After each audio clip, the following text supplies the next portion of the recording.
আসসালামু আলাইকুম রহমতুল্লাহি ওবরকাতুহু। সম্মানিত দর্শক, সাম্প্রতিক সময়ে রাষ্ট্রপতি শাহাবুদ্দিন চুপ্পু এবং প্রধানমন্ত্রী তারেক রহমান সাহেবের মধ্যে যে সম্পর্ক, এই সম্পর্ক নিয়ে ভীষণ রকম আলোচনা হচ্ছে, ক্ষেত্র বিশেষে সমালোচনা হচ্ছে। সাম্প্রতিক সময়ে কালের কণ্ঠের সাথে রাষ্ট্রপতি শাহাবুদ্দিন চুপ্পুর একটি সাক্ষাৎকার এটি সারা দেশকে তোলপাড় করে ফেলেছে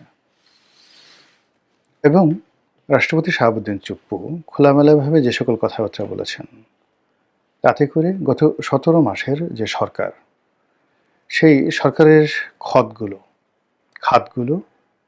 ঘাগুলো সব যেন দগদগে হয়ে সামনে চলে এসেছে।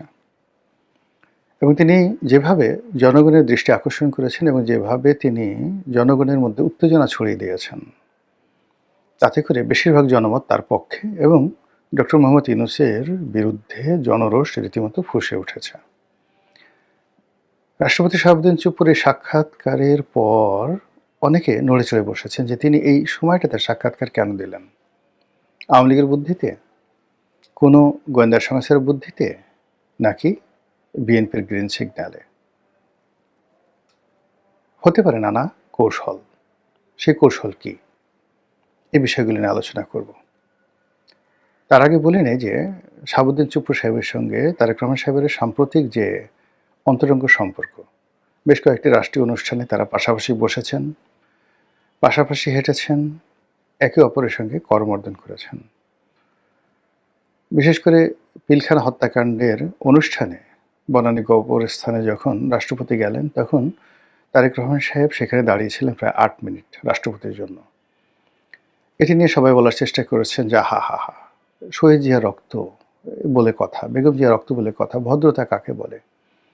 তিনি আওয়ামী লীগ দলীয় একজন রাষ্ট্রপতি, তার জন্য ৮ মিনিট দাঁড়িয়ে থাকলেন, তার সম্মানে তাকে আগে এগিয়ে দিলেন, তার সঙ্গে হাত করমর্দন করলেন, হ্যান্ডশেক করলেন।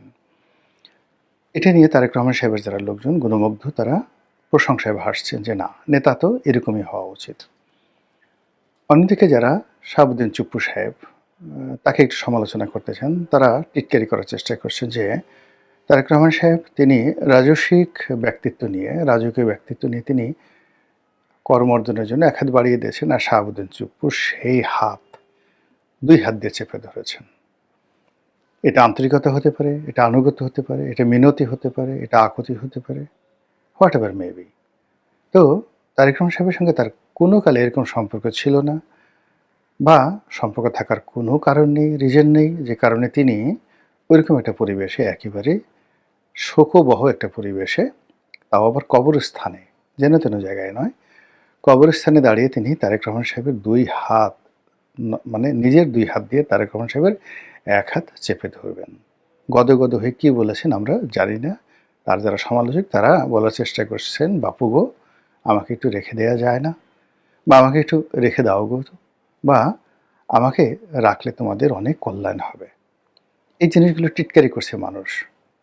যেহেতু কথা হচ্ছে, রাষ্ট্রপতিকে নিয়ে কথা হচ্ছে, তারেক রহমান সাহেবকে নিয়ে কথা হচ্ছে, হ্যান্ডশেক নিয়ে কথা হচ্ছে, কাজে এই বিষয়গুলো নিয়ে খোলামেলা কিছু কথা বলা দরকার। ইতিমধ্যে পেপারে এসেছে যে উদ্বোধনী রাষ্ট্রপতি সংসদ ডেকেছেন এবং সংসদের উদ্বোধনী অনুষ্ঠানে রাষ্ট্রপতি ভাষণ দেবেন। তো এক্ষেত্রে যেটা ট্র্যাডিশন, সেটি হলো রাষ্ট্রপতি যে ভাষণটি দেন, এটি মন্ত্রী পরিষদ বিভাগ তৈরি করে দেয়, ক্যাবিনেট ডিভিশন তৈরি করে দেয়। আর ক্যাবিনেট ডিভিশন তৈরি করে সাধারণত সরকারের কথা, বিএনপি সরকারের কথা।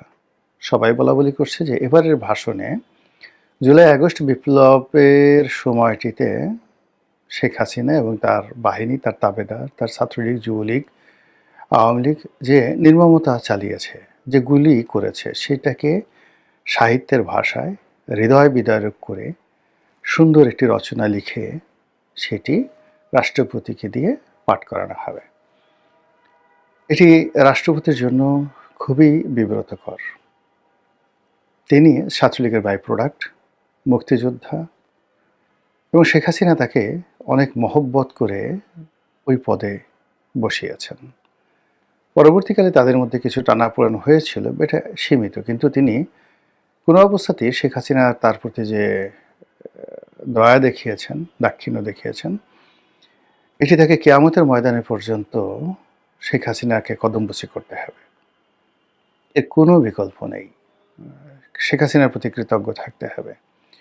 তো যেকোনো কিছুর বিনিময়ে শেখ হাসিনার বদনাম করা, বলা, যেকোনো রাষ্ট্রীয় কালচারের অধীনে থেকে তাকে এই কথাগুলো বলা তার জন্য রীতিমতো অবমাননাকর, কষ্টকর এবং নিজের বর্জ্য নিজে খাওয়ার মতো ঘৃণ্য একটি কাজ হয়ে যাবে। এখন এই কাজ করতে গিয়ে তিনি বাধ্য, মোটেও নয়। তিনি নতুন সরকার আসছে, তিনি পদত্যাগ করতে পারেন, পদত্যাগপত্র তিনি জমা দিতে পারেন।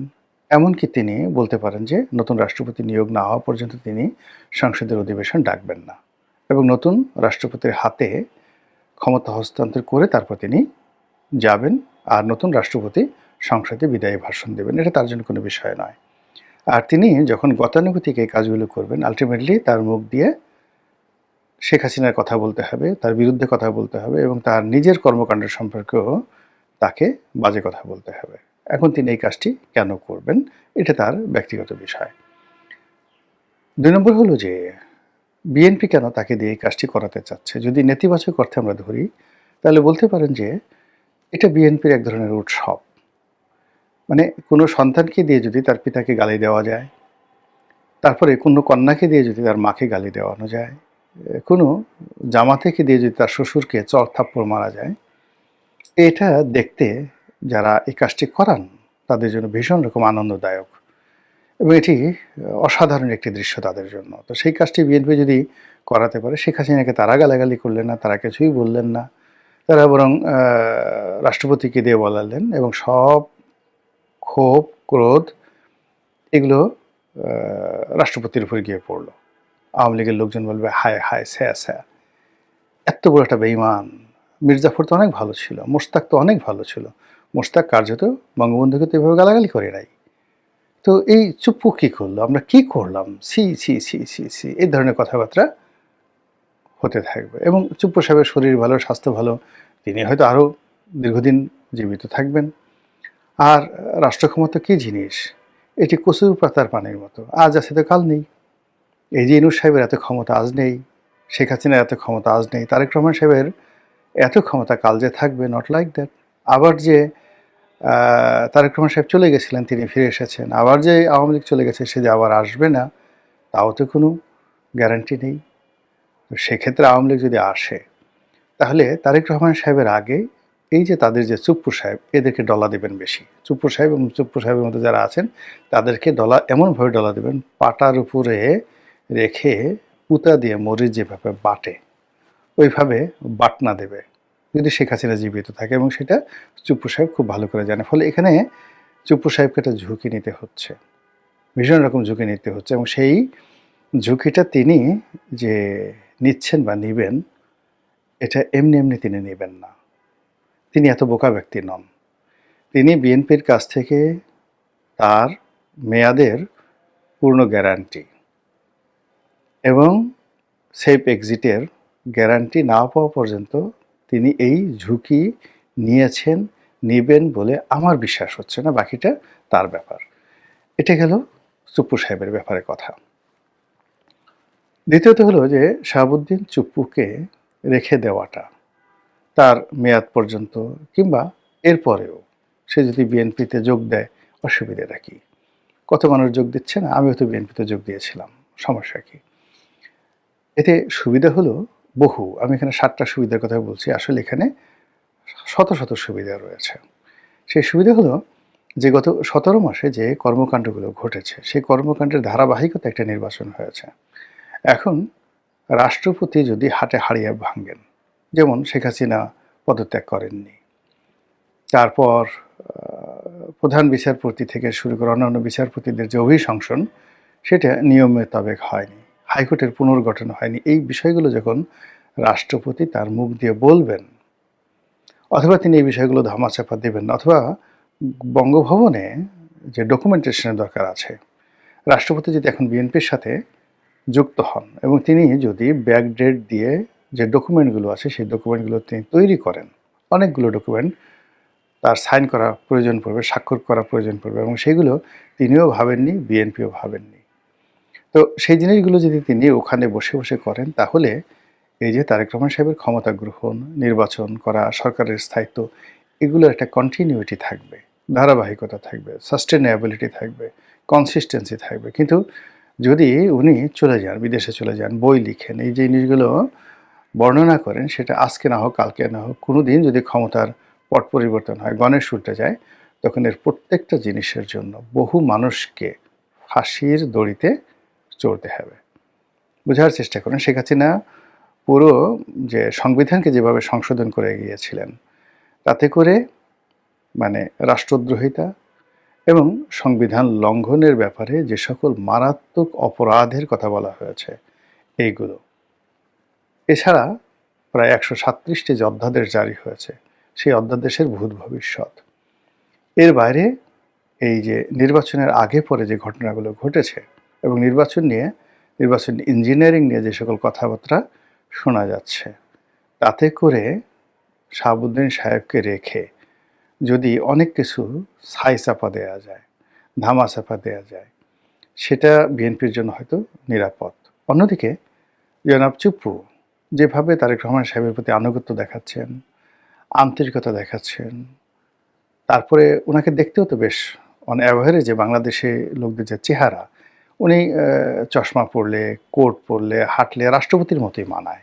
তারেক রহমান সাহেবের পাশে যে হেঁটে যাচ্ছিলেন তাকে কিন্তু রাষ্ট্রপতি সাহেবের মতোই মানায়। কিন্তু এখানে যদি আপনি ইয়াজউদ্দিন সাহেবকে ধরেন, এমনকি জিল্লুর রহমান সাহেব ছিলেন একটু খাটো লোক, এমনকি হামিদ সাহেব ছিলেন, সেই তুলনায় মানে আমাদের যে শাহাবুদ্দিন চুপ্পু অনেকটা উনি নায়কের মতো, দেখতেও সুন্দর, লম্বা চূড়া, গায়ের রঙও ভালো, মানে মানে এটা মানায় একটা রাষ্ট্রপতি, একটা দেশের রাষ্ট্রপতি, সেটা মানায়। বঙ্গভবনের বাসিন্দা রূপে তাকে বেশ মানিয়ে গেছে। তাহলে তারেক রহমান সাহেবের পাশে যদি এরকম একজন রাষ্ট্রপতি থাকেন যার একটা ভালো ব্যাকগ্রাউন্ড আছে, তিনি ডিস্ট্রিক্ট জাজ ছিলেন, আইনের ব্যাকগ্রাউন্ড আছে, রাজনীতির ব্যাকগ্রাউন্ড আছে, আর তিনি বুক ফুলিয়ে বলতে পারবেন যে দেখো দেখো আমি কত উদার, যে আমি আওয়ামী লীগের যে রাষ্ট্রপতি তাকে রেখে দিয়েছি। এটাই হলো বিএনপির সৌন্দর্য। তো এই প্রচার এবং প্রোপাগান্ডা করার জন্য, কথা বলার জন্য, তার সঙ্গে সঙ্গে অনেকগুলো বিষয় ধামাচাপা দেওয়ার জন্য, অনেকগুলো বিষয় ছাই চাপা দেওয়ার জন্য যদি বিএনপি সিদ্ধান্ত নেয় যে রাষ্ট্রপতি চুপ্পুকে আরও কিছুদিন রেখে দিবেন, তাহলে এই যে লোকজন যেটা সন্দেহ করছে যে রাষ্ট্রপতি হয়তো আওয়ামী লীগের সঙ্গে বেইমানি করেছে বা বেইমানি করতে যাচ্ছে, তাহলে সেটি হয়তো দালিলিক রূপ পাবে। আবার অন্যদিকে যদি রাষ্ট্রপতিও ঠিক নিজের সেফ এক্সিট থেকে শুরু করে অন্যান্য বিষয়ে চিন্তা ভাবনা করে, সেক্ষেত্রে তার জন্য একটা বিকল্প, যে সে যদি একটা সুযোগ পায় তাহলে সুযোগ কে না নেয়, তিনিও সেই সুযোগ নিয়ে নিতে পারেন। তো দেখা যাক, রাজনীতি চলছে, জটিল কুটিল চাল চলছে একের পর এক, এবং কোন চালে কোন মন্ত্রী এমপি, কোন রাজা বাদশা কুপোকাত হয় আর কোন চালে রাজা রক্ষা পায়, সেটা এখন দেখার বিষয়। মহান আল্লাহ আমাদের সবাইকে হেদায়েত দান করুন এবং হেফাজত করুন। আসসালামু আলাইকুম ওয়া রাহমাতুল্লাহি ওয়া বারাকাতুহু।